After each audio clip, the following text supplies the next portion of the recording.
Hey everyone, and welcome to Almost Cancelled. I am Peter, that is Connor, and we are going to talk about Pennyworth, Season 1, Episode 1. It is simply titled The Pilot. So we will start spoiler free because it is in Episode 1, and we'll give you a warning in the middle before we go into spoilers. So this is the Batman prequel show with Alfred Pennyworth. If you're only a casual fan of Batman, you're like, remind me who that is again? That's his butler. Alfred's Batman's butler. And this is a spy show set in an alternative 1960s of Alfred when he was a young man and meets Thomas Wayne for the first time and gets into some caper-esque Shenanigans, yes. It's from Epix, and it is a mature-rated show. There are F-bombs in here, and even boobs at one point, which really caught me off guard. I was not expecting the Alfred show to be the raunchier thing, but here we are. So yeah, that's the gist of it. We'll save the plot for the spoilers. But what did you think of episode 1 of Pennyworth? I thought it was all right. I quite had a bit of fun. I in my tastes, am quite into some spy stuff. 60s spy things, a lot of fun. This feels like Guy Ritchie directed it. I know he didn't, but if you told me that he directed it under a pseudonym, I would believe you.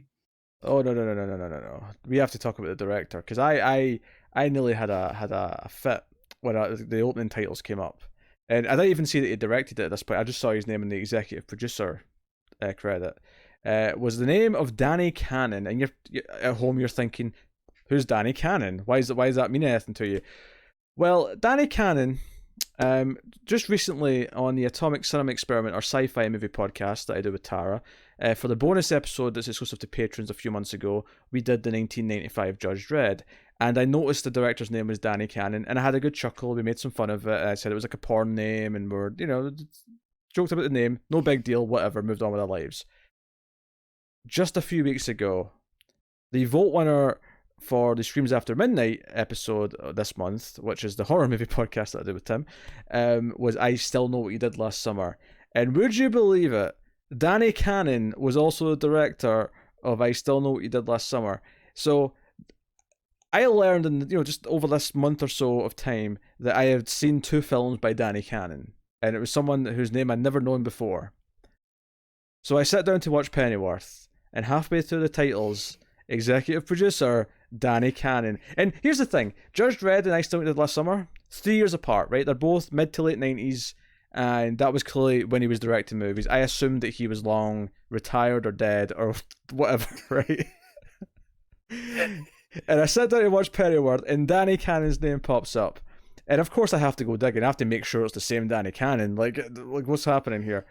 So I discovered he directed this episode, and then I went to his credits to check, is this the same dude who did Judge Dredd and I Still Know What We Did Last Summer? And sure enough it is. Turns out he's been doing a lot of TV for the last 15, 20 years. He's done a lot of CSI. He did some Gotham. I assume it's very reliable work. I mean, as opposed to doing a movie, it's like come in. Oh sure, oh yeah, from him getting a job perspective, you say it's reliable. Yeah. I thought you meant it was reliably good. No, not necessarily good, but I mean most TV direction is at least serviceable because it's not doing anything fancy. Usually, it's like yeah, sure, it works.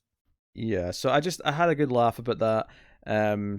And I just couldn't believe that I'd somehow, in the space of a couple of months, stumbled into my 3rd Danny Cannon production. The question is, knowing your taste, do you hate this more than those other 2 previous productions? Well, I'm going to say something here. First is I actually quite enjoy 1995's Judge Dredd. I have a lot of cheesy nostalgia for that movie, and I'm okay with it. It's a delight. I am the law. It's a great movie. No, not great. It's terrible, but I love it. Yeah, you don't want that to be the thing people take away from this. Yeah. Judge Dredd 95, great movie. I mean, it's not as good as Dredd, of course. I'm not saying that. I'm just, for the cheesy, stupid thing that it is, I kind of enjoy it. I Still Know What You Did Last Summer, on the other hand, not so much. That movie's pretty terrible. I'd say this falls in between those two. It is more serviceable than I Still Think We Did Last Summer. It's coherent and is not insanely stupid in ways that would make me upset. But I don't really like it either. Admittedly, this is down to more of a taste thing. Although I guess just from a DC Comics fan's perspective, though, from that side of from looking at it from that context, Yeah. my opinion of this is just kind of weird at this point, where I'm like, why is this even an Alfred show? Like, why isn't this just that's a whole other debate. We'll get to that. We'll get into that in a bit, I think. But just you mentioned there were a taste thing. You don't like spy things typically. Typically, I mean, there are very few spy things that you do like, though, right? Charade, very good movie. I enjoyed the Bourne trilogy. is solid. This definitely wants to be more of a Guy Ritchie James Bond, though, and yes. Those are two things that I do not like. You strongly dislike both of those. Yes, I do not like Guy Ritchie typically, and I definitely do not like James Bond. So, this show, it's the entire appeal of this show is just not for me. And then on top of that, a couple of the accents in this were just great into my ears. The villain, Paloma Faith's Sykes. villain. Yeah, Paloma Faith. Her voice, I hate with a passion. No, I don't want to hear it. I actually have it like on her accent. I'm not sure what she's doing. Like, I don't hate it. I don't have the same from you.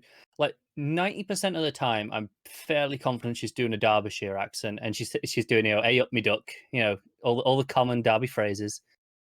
And every so often, though, it sounds kind of northern, like Lancashire, and I'm like, what's going on? Because she typically has a very borderline Cockney accent. Is her natural accent. See, the thing is that the accent she's doing, like, you get away with it in a comedy. I don't think in a serious show where I'm expected to take her as the threat, I can hear her say, "Do you want to have a cuppa?" I'm like, no, shut up. No, it's fine. It's a very very bog standard English accent. Like, it's such a common accent. It's a very working class accent. So to me, I actually quite like it as a choice, given that she's working with all the the rich posh underground side of things. Giving her a working class accent like that is quite interesting. I hear it. There's a reason why when you're watching anything that isn't specifically like Red Dwarf, you don't hear Liverpool accents, because no one wants to put them in anything because it'll just distract you. Even Constantine didn't want to. Yeah, same with this accent. Like, this should not be in a serious drama. I'm okay with that. I think Derbyshire is quite near where I grew up, so to me, I'm very used to this accent. Well, it's not about being used to it, because I don't want to hear my local accent in something like this either. Really. I mean, it just doesn't bother me though. If I'm not opposed to it. It feels more authentic. Well, actually, hold on. Actually, let me put it this way: it's not so much the accent. Actually, it's more the thick slang that has been employed constantly that I think bugs me. Because when I say that I don't want to hear my local thing, it's not so much the accent. I don't have a problem with a Scottish accent in something. If anything, it's a pleasant surprise sometimes. What I don't want to hear, though, is nothing but Scottish phrases that I just don't think belong on a TV script or a movie script. I don't like it. I think we've had this debate before. We probably have, but for me, if it feels authentic to a character, then I'm fine with it. I will give a shit about authenticity when it comes to this. For me, like I say, using those phrases and that accent actually gave me more about her character than a lot of the other things she may have done in the episode, because it's like, okay, that tells me a lot about who she is, a background. As someone who understands that, I can in my head go, okay, this tells me a lot about who this person is. Oh, I was too busy groaning at it. I was too busy groaning at the accent. Or the dialect, maybe just more accurate. I think it's more dialect. What I'm talking about. Not that I think the accent sounds like great either, admittedly, but well, no, it's an East Midlands accent. It's not that appealing. Oh, and then you get the main dude who's doing his best Michael Caine impression, and it was pissing me off constantly. Why? It's not a bad Michael Caine impression. Well, no, but this is the problem, though, is that it felt like an impression the whole time. It never felt effortless. It felt like he was constantly trying to do it. And it just, Okay, sure. like the first time I really noticed it is early on. There's a scene in the club where he's a bouncer, and he comes in and he says something like, "You've got to have your health" or something like that. To like, he's talking to the two guys that are talking to Yeah. Thomas Wayne. He says, "You got to have your health," but he goes full on Michael Caine for a sentence, and I went, "He is trying so hard to sound like Michael Caine right now." No, he is. I'm gonna cut him some slack in the sense that okay, this is the first episode. Maybe that gets more natural as he goes on. Mm-hmm. Maybe he doesn't have to try quite as hard by episode 10. Uh, because no, I agree. You can feel that it's an impression, but it's not a bad impression. If it was a bad impression, that'd be way worse. Oh dear.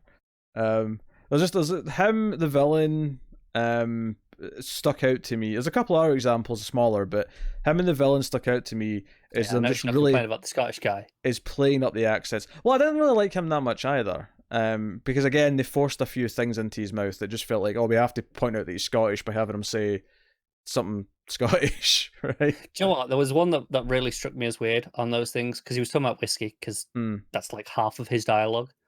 Yes. And he was like, "Oh, okay, if I go out, get me an Isla, none of this shit stuff." And he's like, "But not too peaty." And I'm like, "That's what Isla is. Like, that's the whole point of that region of whiskey is, oh, that's the peaty one." So it felt like a weird contradiction. Like they didn't quite know what they were putting in there. Just we'll put in some phrases. Clearly, that flew over my head because I don't drink, so Yeah, didn't get any of that. Yeah, I mean, I didn't particularly like the Scottish character. I mean, having the other dudes, he's two, army buddies. Baza, I think. Yeah, Baza. Baza Yeah. or Gaza? I think it was Baza. I don't remember Gaza. And Scottish guy was Dave Boy. Like those two, I wasn't super into either. I don't know. It feels like it's trying so hard to play up the Britishness of it, and it really puts me off when something does this. And not specific to Britain or even Scotland. It's like anything that constantly plays up. If I'm watching an American thing and it's really like what's an example? Like in Spider-Man 3 when he dives past the American flag and it goes into like slow motion for a second. They're like, and that's not even that bad an example because it's like just one small moment in the whole movie. It's like, okay, hey, look at he's an American hero. Yeah, but I mean, it's one moment. Where is this like the entire time? Like every time it cuts back to the city, or it cuts to Buckingham Palace, or it cuts to they're printing like the villains like group have got like a sort of, was it a raven logo they've got on the Union Jack, and they're printing it on the Union Jack. Like they just like, look, it's 60s, it's Britain, like get it down you, like that. Yeah, I wonder if that dies off. Not like entirely, obviously, but I wonder if they cut back on it a little bit after the first episode.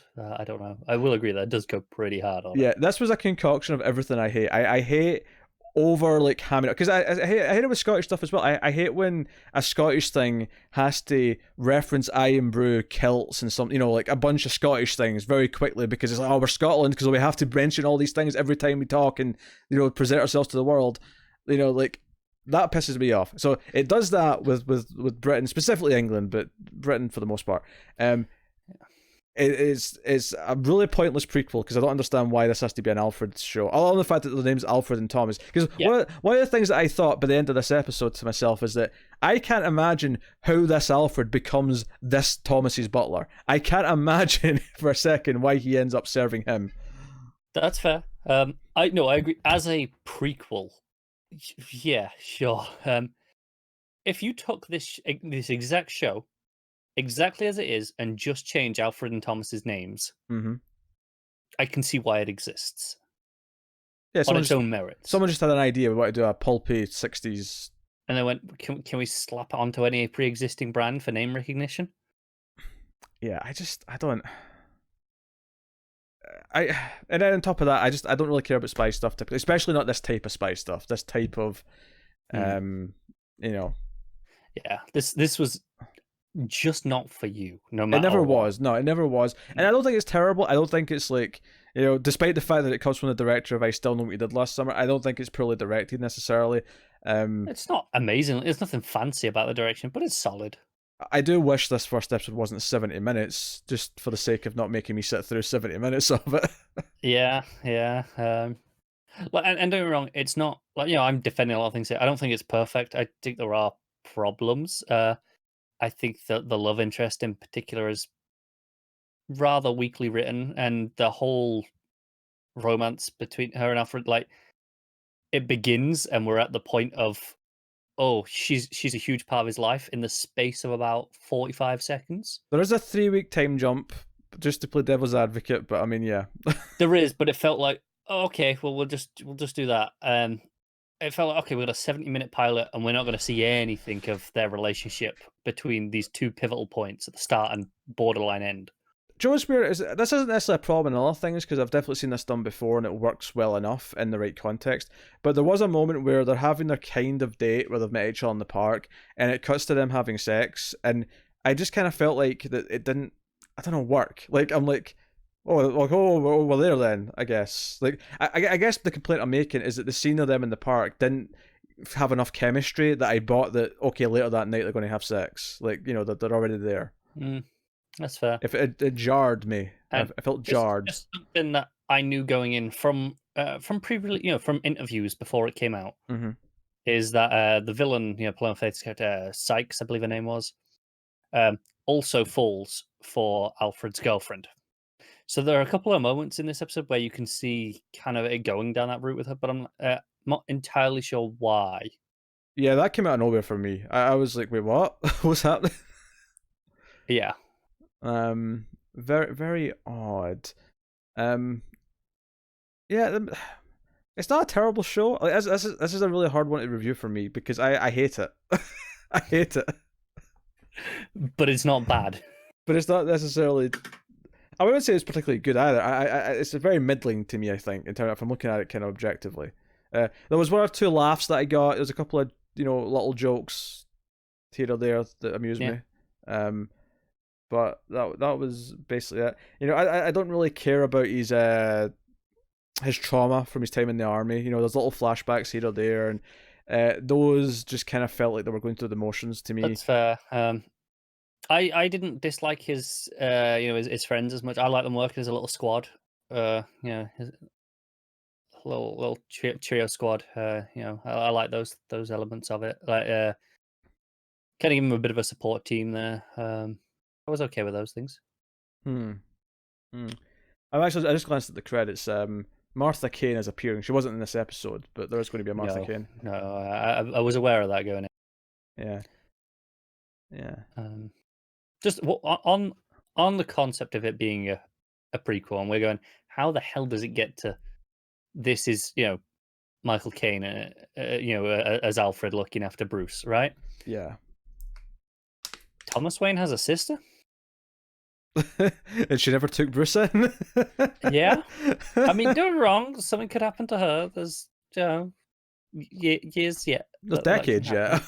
Yeah, exactly. So don't get me wrong. I'm not saying it's like that can't happen, but it just seemed like a weird thing to just throw in the mix there. Like, yeah, we're just going to complicate it an extra wrinkle. Also, shouldn't Alfred be older than Thomas Wayne? I'm not that concerned either way. Does it really matter? I mean, Alfred in this is. I mean, he's served for 10 years, so he's got to be at least. I mean, let's say even if he signed up at like 16, 18, he's still 28ish. Between between 25 and 30. Right? Probably closer to 30. Let's say Thomas and Martha have Bruce in another 10 years. That makes Alfred 40. By the time Bruce is, still around, he's still he's like actually, Joe is throwing me here. Actually, Joe, I think I have this perception. It's because whenever they do the movies, they always have the same actor playing Alfred in the flashbacks when Thomas is still alive, even though theoretically he could be the same age as Thomas, and he's just old by the time Bruce is an adult. Yeah, because by the time Bruce is an adult, you add on roughly another 20 odd years. I mean, he's probably 60 odd. Yeah. No, which is a perfectly reasonable age for Alfred. That tracks. Okay. Yeah. Okay. I still hate it, but it's okay. No. But the logic there, I'm just, I'll play the facts.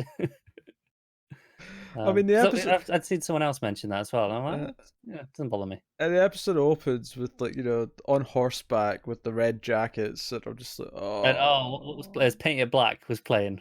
yeah. I'm just, I'm into it. I'm like, oh, okay, you got me a cool song going. oh.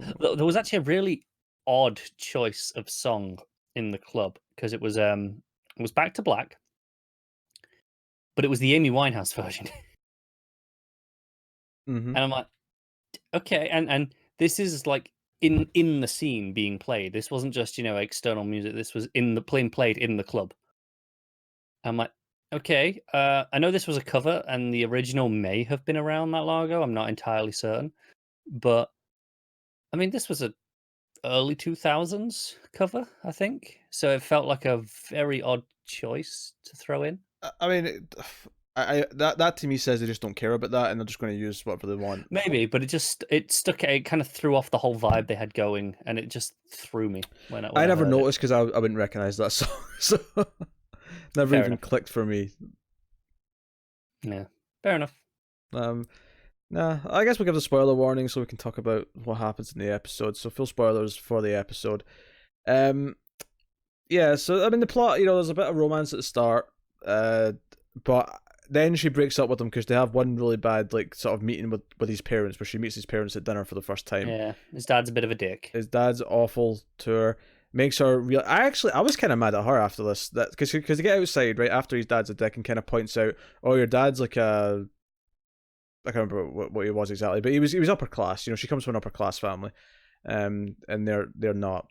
He was a And dean, not a vicar, but he was a dean. yes, yes. But yeah, so they get outside, and she's like, you know what? This made me realize, like, what's our future? What we're going to do? We're going to live together. And I felt like I'm like, what? One conversation's made you doubt the possibility of you two, Yeah, because she's like, you're a bouncer, and I'm like. It's still a paying job. Like you can still get a flat together. Like what? I've been a bouncer 3 weeks ago, and like this felt really because Alfred's like he's like going, hey, like I'm not my parents, This just felt like super flaky to me. That she was just like, no, I think we have to call this all off because I just don't see how we could possibly have a happy life together. No, I agree. Like I said, their romance is easily the worst part, And they're of the bad together by episode. the end, but I mean, Yeah, whatever. I wasn't feeling a lot of their stuff. She gets kidnapped though because the bad guys try and kill Thomas Wayne. Because they've tortured this other guy to find out who's been investigating them in a fraudulent way. Because Thomas Wayne apparently investigates fraud. Yes, he claims he denies working for the American government, but pretty sure he is working for the government. Yeah, but all I could think is but I mean, Thomas Wayne's a doctor and also has Wayne Enterprises. So how does this fit into all that bollocks? Yeah. I'm trying not to think about that. Yeah, because the more I think about that, the more problematic it becomes. Mm-hmm. Yeah. I'm just pretending that stuff doesn't exist. This isn't that Thomas Wayne. It's just a weird coincidence. So yeah, so the episode kind of becomes so they find Alfred's business card because they had an encounter early on, and they kidnap Esme, and they're like, "Hey, you've got a day to find Thomas Wayne, and we'll trade you for her. You give us Thomas Wayne." Yeah, so he goes to find Thomas Wayne with his buddies. They break into like some because the card that he's got with Thomas Wayne numbers on it. On the other side, it's like this electrician or whatever. So he goes to the electrician and they demand to know where he is. Which they wear balaclavas and hold him at gunpoint. Is a very intense thing. They're not being friendly about this. No. They're being taking it very seriously, getting the job done. Just whatever it takes. And they've broken in and whatever. So they find Thomas Wayne and they, demand to know why he's been attacked, what he's doing, what's going on, and they have this kind of weird like, well, we're going to have to trade you for him or for Esme, and we know that they're probably going to try and double cross us, but we have to try, and they set up a meet. The bad guys don't bring her, so they end up shooting all the bad guys. Yeah, they're lying in wait, obviously. Notably though, Alfred just goes for leg shots and things like that because he leaves a lot of them alive. Yeah, Dave Boy seems to be quite happy to kill anyone. Yeah, a bit more of a hothead. He seems to be because at the end of the scene, there's like two of them left, just kind of there, and it's like, all right, one of you's going to tell us, where she is, and Alfred's pointing a gun at either of them. It's like, right, which is it going to be? And a dipboy just shoots one of them in the head, and it's like, oh, so what'd you do that for? He goes, well, now the other one knows you're serious. Yeah, he's yeah. So I mean, they go to the mansion where she's being kept because honestly, probably the most effective scene in the whole episode for me is Esme actually manages to escape. She hits Sykes over the head and they have a bit of a chase up the stairs because she's in this sort of dungeony She basement. gets out from behind a few fake Yeah. bookshelves. And she runs into a room, and it's like a big posh dining room with a big dinner party going on with, like, probably like good 40 people around this table. Yeah, this is like a proper like upper class. I think the person in charge said like an actual lord, like with the Yeah, titles and stuff, and it's all these fancy people. yeah, and she's like, help me, I've been held against my will. And then Sykes walks in and just gut punches her in front of everyone, says, sorry, sir, this won't happen again. And it's like, no one helps her. And I thought, that's an effective scene for what it's doing, because it makes you feel uncomfortable. All these people are in on this and understand what's happening to some extent. I mean, the Lord dude does seem a little bit like miffed that this has happened in front of him. He feels a little bit embarrassed, but he Yeah, also, because he kind of writes it off. He goes, "Oh, I'm sorry, things have to be done, But I don't think most of the people there probably didn't know the specifics of okay, we're kidnapping people and holding them hostage, but they're kind of just along for the ride yeah, with yeah, the other elements they of what don't they're try doing. and argue with him or anything like that. They just kind of go with it. But Yeah, that was an effective scene, and no pun intended, was a bit of a gut punch, just in the sense of like, okay, so the villains are kind of out in the open. They're kind of doing this, because essentially what we find out later is that this group, this Raven Society or whatever they're called, they want to take Britain back from the liberals and uh, yeah, and we restore find out the they've got the glory. prime minister on their side as well. Yes, and the Queen, however, is not. They're hoping that she She's will. a she's a bastion of truth. Yeah, they're hoping that she'll take their side when the time comes, but if not, other members of the royal family will step up and they'll overthrow her, essentially. Yep. Um, so you get the impression at the end, because after the whole thing, Alfred's getting a medal from the Queen. So we get Buckingham Palace, we get him walking in, we got the big furry hats and all sorts. And he comes up and she's basically like, so someone like you, like, there's an implication in her dialogue that's like, you kind of work for me now. Like, you're my soldier Which against this. I think does kind of work in the sense that I think it makes Alfred okay with killing people going forward, against this society. Because there was a scene early on with Esme where he talks Oh, about sure, yeah, how yeah. in the army, well, he was the Queen's soldier, so he was just doing stuff for the Queen. It was fine. Yeah. What I was getting to with that though is just the idea that he's directly working for the Queen, who's fighting the bad guy, who's essentially the Prime Minister. So Yes. we have this weird thing where he's somehow like, even though it's not kind of official, but we've got an actress playing the Queen, so we're going to see her again. Like, Almost certainly, yeah. well, I won't because I'm not going to watch any more of it. But Anyone who decides to keep watching will likely see more of her. yes, lightly. Well, are you going to make a point of watching it, even if we're not doing it? I mean, I'd like to watch more. Whether or not I will find the time to watch more is a different question. But I quite enjoyed this. Like I said, it's rough around the edges. It's not perfect. I think all the stuff with the romance was kind of rushed. Felt a bit kind of just by the numbers. Didn't feel that. A lot of the stuff with Alfred, in general, I really like. I like his little gang that he's got going. Well, I'll tell you this though: the best and funniest moment of the episode is the old granny with the ridiculously overpowered machine gun, just storming. She looks like Arnold, like Arnold Schwarzenegger, like coming down the like in Commando or something like that. She's just got this ridiculous like gun and just storming down. She shoots Dave Boy, and then the other guy shoots her, and he goes, "You shot a granny." Yeah, the thick Scottish accent, just Yeah. you shot a granny, and it just comes out. No, almost comes out of nowhere, even though it's just stating what had happened. But the comment was quite funny. I would love to know what Americans think of this show, because they go so thick on the British stuff, and No, they do. Yeah, like is it got a kind of like, and they try to like almost bank on the Downton Abbey effect, where it's like exotic to other people, and they're maybe like, ooh, because Cockney isn't exotic. I don't think even to no, Americans.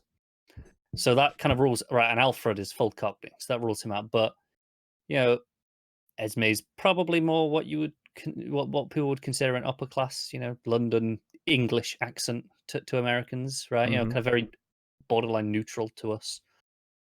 But then you do have, like, Sykes doing the kind of Derbyshire thing. You've got the Scottish guy. All of these reasonably thick accents. Quite varied. Yeah. Also, a ridiculous amount of biscuits in this episode. There's so many plates of biscuits and like so many scenes. I spotted Jammy Dodgers maybe like 4 times. I'm not gonna lie, that might be the single most authentic thing about this, because biscuits are everywhere. I prefer a donut. Biscuits are an English way of life. I prefer a donut. I prefer a proper soft cookie, which is not a biscuit. Just before people get confused. Yeah. So to British people, cookies are one type of biscuit.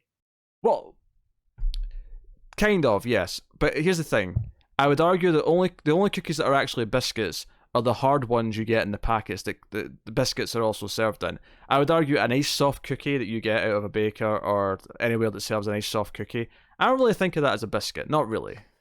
It's its own breed of thing. I think technically it still falls under the realm of biscuit. Yeah. But no, I agree. It feels like a separate subsection. But there are variations on the cookie though. You get different things in cookies. You get your walnut cookie, you get your double chocolate cookie, you get your white chocolate cookie, you get whatever, your oatmeal and raisin cookie. There's variations on the cookie, but the cookie is a very specific thing. The cookie is like a soft dough with something in it, like chocolate chips or something like that. And often bigger than a biscuit. You'll get a bigger cookie that's much bigger in diameter. That's a British cookie. Yes. Well, to be fair, that's still a cookie in America as well. It's not like that's not a cookie. But they call all the rest of our biscuits cookies as well. They do. Like an Oreo cookie is actually a biscuit. I mean, we still call it an Oreo cookie just because that's what the name is. But I don't think I've ever heard anyone call it an Oreo cookie.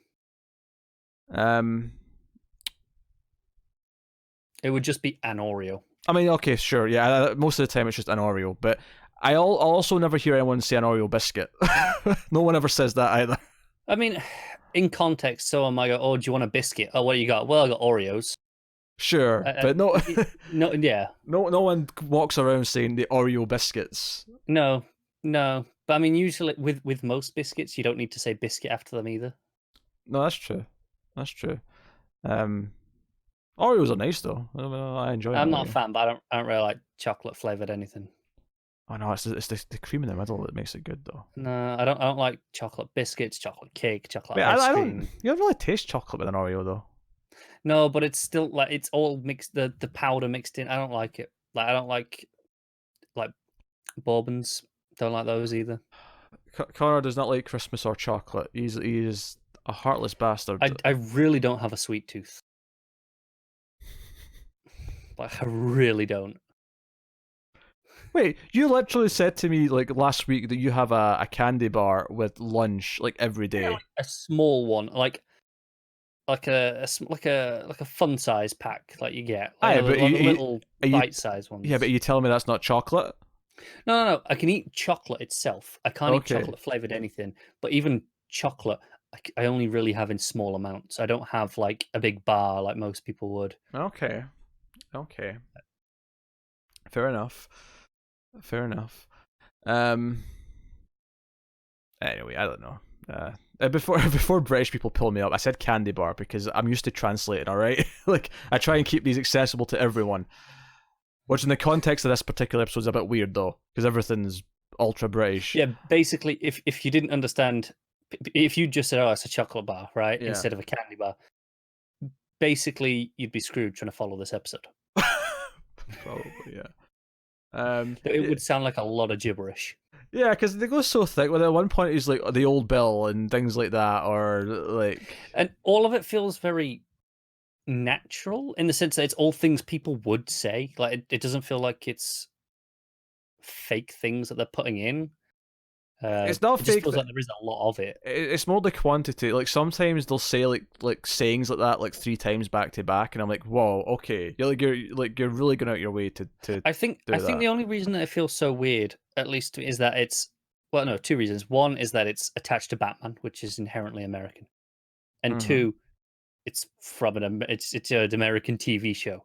If this was a British TV show, I wouldn't even bat an eyelid at any of these things because I've seen far worse than this on British TV.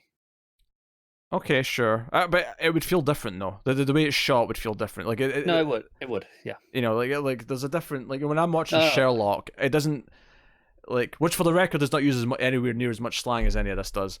Um, it feels like a British show though. It looks like a British show. It has so even though this Yeah. is meant to be set in London and they've done some It's got CG, an American sheen on it. yeah.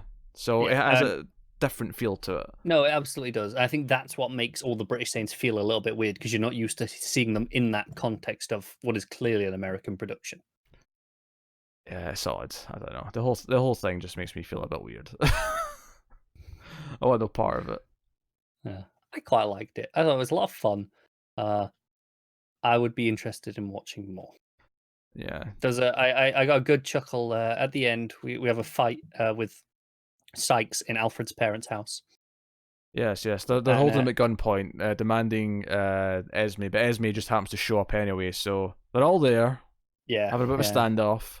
A bit of a tussle. She gets taken out, and the parents just start kicking her on the floor. Well, they have a fight in the first place because They do, yeah. Because Esme finally has enough of Sykes and punches her, and then Alfred's mom kind of gets in that, so they're taking on her, whilst Alfred's trying to take on the big henchman dude, and he's kind of losing, so his dad steps in and hits him with the milk. Yeah. Which is in a glass bottle, because obviously if it was a plastic bottle, it would do nothing. Obviously, yeah. But then when Sykes down, they just the two of them just start kicking her because obviously she's presumably made them feel pretty miserable for the last few hours. So yeah, no, that was the thing. Yeah.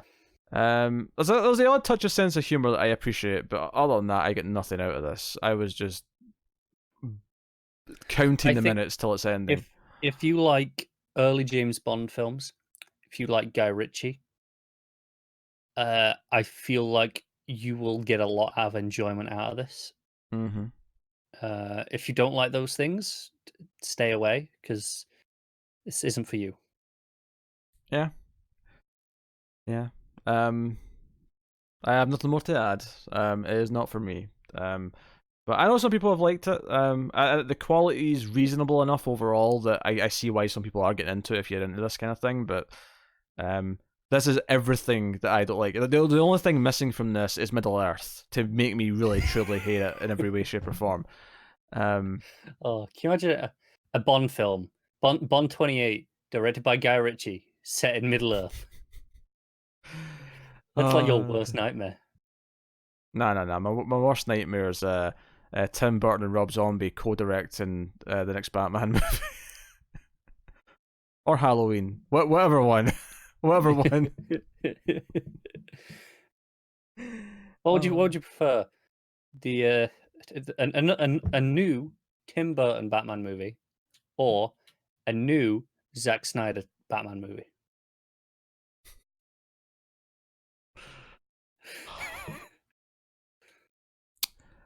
I think the Tim Burton one would upset me slightly less. Because I hate Batman v Superman more than I do Batman Returns, and I really hate Batman Returns. He really does. You can go watch the review we did of it. He doesn't even like the Penguin Bombers. No.